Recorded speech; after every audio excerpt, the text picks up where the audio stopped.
தென்காசி மாவட்டம் குற்றால அருவிகளில் நீர் ஆர்ப்பரித்து கொட்டுவதால் மக்களின் கூட்டம் அதிகமாக உள்ளதாக அண்மை செய்தி வெளியாகியுள்ளது. இது தொடர்பான கூடுதல் விவரங்களை செய்தியாளர் கணேஷ்குமார் வழங்க கேட்கலாம். கணேஷ்குமார், கூடுதல் விவரங்களை பகிர்ந்துக்குங்க.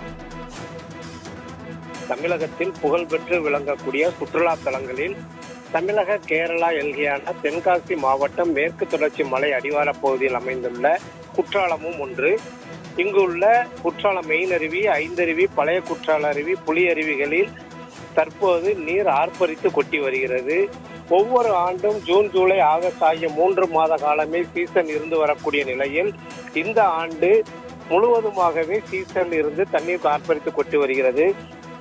தற்போது சனி ஞாயிறு தொடர் விடுமுறை காரணமாக காலை முதலே அருவிகளில் குளித்து மகிழ்வதற்காக சுற்றுலா பயணிகள் குடும்பத்துடன் கூட்டமாக வருகை தந்த வண்ணம் உள்ளனர். இதேபோன்று அண்டை மாநிலமான கேரளாவில் உள்ள சபரிமலை ஐயப்பன் கோவிலுக்கு மண்டல பூஜைக்காக செல்லக்கூடிய ஐயப்ப பக்தர்கள் குற்றால அருவிகளுக்கு வருகை தந்து புனித நீராடிய பின்னரே சபரிமலைக்கு செல்வது வழக்கமாக கொண்டுள்ளனர். அதேபோன்று இன்று அதிகாலை முதலே சபரிமலை செய்யக்கூடிய ஐயப்ப பக்தர்கள் கூட்டமாக வருகை தந்த வண்ணம் உள்ளனர். இதனால் குற்றாலம் மெயின் அருவி முழுவதும் ஐயப்ப பக்தர்களின் தலையாகவே காட்சியளித்து வருகிறது. அருவிக்கரையா அல்லது சபரிமலை ஐயப்பன் கோயிலா என்று எண்ணுகின்ற அளவிற்கு ஐயப்ப பக்தர்களின் கூட்டம் அலைமோதி வருகிறது.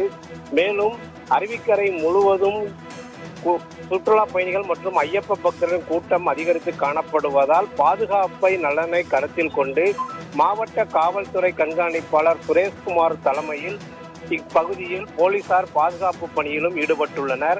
மேலும் குற்றாலத்தை சுற்றியுள்ள அனைத்து சாலைகளிலும் போலீசார் பாதுகாப்பு பணியில் ஈடுபட்டு போக்குவரத்தை ஒழுங்குபடுத்தும் நடவடிக்கையிலும் ஈடுபட்டு வருகின்றனர்.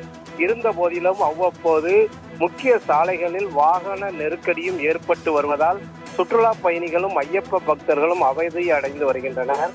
மேலும் தற்போது 2 நாட்கள் தொடர் மழை இருந்து வரும் என வானிலை அறிவித்துள்ள நிலையில் குற்றாலத்திற்கு வரும் சுற்றுலா பயணிகளின் எண்ணிக்கையும் அதிகரித்து காணப்படுகிறது. அரசு கணேஷ்குமார், உங்களுடைய விவரங்களுக்கு நன்றி.